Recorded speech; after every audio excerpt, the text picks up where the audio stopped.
Angela here, and today I want to share to you guys a very simplified version of a crispy roasted pork belly.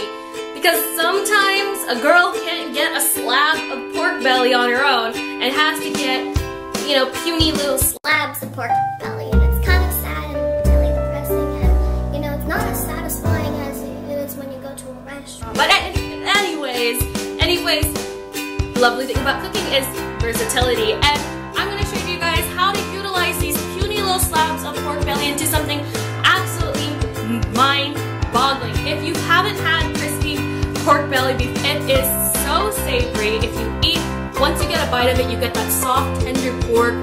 That fat just melts off into your tongue, and you get that crunch in the skin. Whew! It's very delicious. It's very good if you're having appetizers, snacks, hors d'oeuvres. It's very good for that. The lovely thing about this recipe is a lot of different cultures have their own variation. Today I'm just going to show you guys a Chinese version. In Chinese it's called sayuk. In the Philippines it's lechon kawali. Mexico it's chicharron or chicharrones. I'm not exactly sure on the translation in Spanish, so someone correct me if I'm wrong. You're a little intimidated by pork belly just looking at it, just think bacon. That's all it is. It's just a bigger slice of bacon that hasn't been cured yet. So yeah, today guys, we're going to be tackling a simplified version of crispy pork belly. And yes, I'm going to admit, this is the very first time that I'm using little puny slabs. And it's going to be very interesting. So stick around and I hope you guys enjoy. Let's go! I was only able to receive, as you can see, it does resemble bacon. The cut right here, it's exactly like bacon, guys, but it's just a much more thicker cut. If you can, I highly recommend getting a whole slab of this pork belly. But again, like I said, if you can't, this is perfectly fine. So, preparation time. You want to get your knife, and you want to make slits.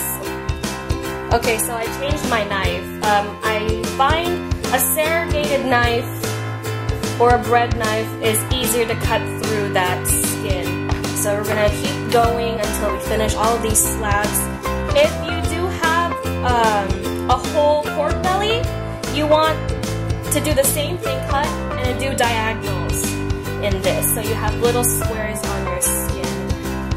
I'm also kind of surprised that I couldn't get my hands on a whole slab. Usually if you go to like an Asian market, they have it, but I guess they didn't. And you know, I went pretty early too. I went around 10 o'clock to make sure I get the cuts that I want, but I don't know. I guess I got unfortunate today. Sorry. You want to get your salt, and you want to generously sprinkle it and you also want to add a little bit of, a lot of pepper. Now, depending on your taste, I like a lot of pepper on my pork belly. And that's it for now. I added a little too much pepper on this one, but that's it for now. And you want to let this sit. I highly recommend for you guys to let this sit for about a day. If you don't have a day, 2 hours, guys. 2 hours, because you tenderize the meat to let it just soak into that meat so it's nice and moist. It's going to be nice and moist once we roast it. So you gotta let it sit, guys. Gotta let it sit in the fridge about 2 hours, ideally 1 day. Okay, so after you let your pork marinate and sit for however long, 2 hours or a day, we're gonna sprinkle some Chinese 5 spice in the pork. And yes, Chinese 5 spice does have 5 spices. I believe there's some cinnamon in it, star anise, fennel, cloves, and peppercorns. So we're gonna sprinkle some of this Chinese 5 spice onto this pork belly. It's gonna give that extra spice that they need, and we're gonna rub it in, okay? Now it looks like a lot, but trust me, it probably isn't enough. Okay, we're gonna rub that in. Okay, that's it. Rub in that Chinese 5 spice. Every part of this pork will be covered in it. Okay. Generous amount. And bada bing, bada boom. That is it, folks. Now we just gotta roast it. Now, Here I have a pan with a wire rack on top of it. And what we're gonna do is we're gonna add some water. Probably,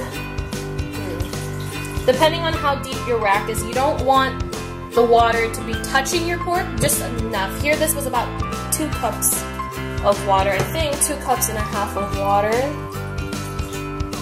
And the idea here is once we place the pork on this rack, and as it heats up, steam will build up hitting the pork. That steam is going to slowly cook the pork, making it nice and moist and tender. So you want to lay it like so, where the skin is facing up, if possible, okay? Make sure the water is not touching the pork, guys. We don't want it soggy. We just want the steam to hit the pork. Okay, so there we go. Okay. So we're gonna let it steam in the oven, 365 degrees for about 30 minutes. It's depending how big your slabs are. For me, I'm gonna do it for about 30 to 45 minutes. I'll post it in the description below the exact time that I cooked them in. And then after that, we're gonna boost the heat to 500 degrees for 15 minutes so that we could blister the skin to get it extra crispy, guys. And the next time you'll see this is gonna be absolutely mouth-wateringly delicious looking. So, okay. And here is one of the slabs after I, did my shebang.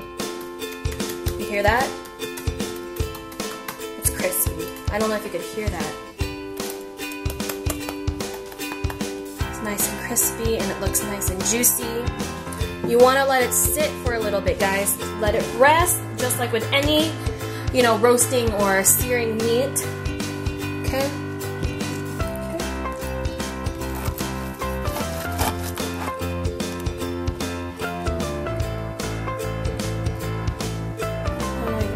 That, but it's nice and juicy. No pig. Look how juicy that meat is. That meat is absolutely juicy looking, yet the skin right here is nice and crispy. That's what you want, guys. This is the final product. See, there's a little bit of fat, just enough, and it looks delicious. Look at that. Okay, taste test time.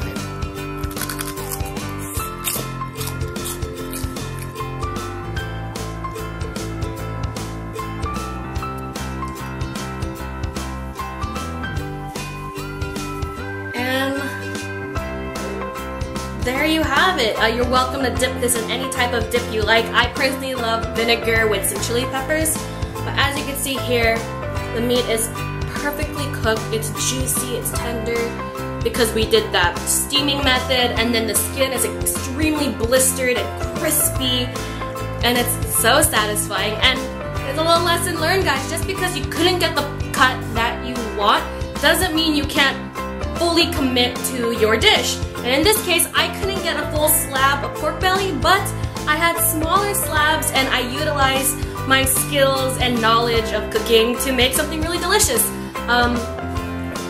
Making it all in the oven is very convenient, because when you do cook pork with a lot of fat and a high temperature, a lot of the time it's gonna spatter and all the oil is gonna pop out, and it's gonna frighten you and hurt you. But if you do it all in the oven, you're safe from harm, and it's easy clean. It's an easy cleanup. Make sure when you do cook the pork, don't submerge the pork in water. Make sure the pork is dry and that you put enough water in that roasting pan so that the water doesn't touch the pork, because it does get a little soggy and it's not good eats, guys. So I hope you guys enjoyed this quick little recipe, and if you have any questions, please comment down below and I'll answer them right away or as soon as I can. And I hope you guys have a great day. Take care.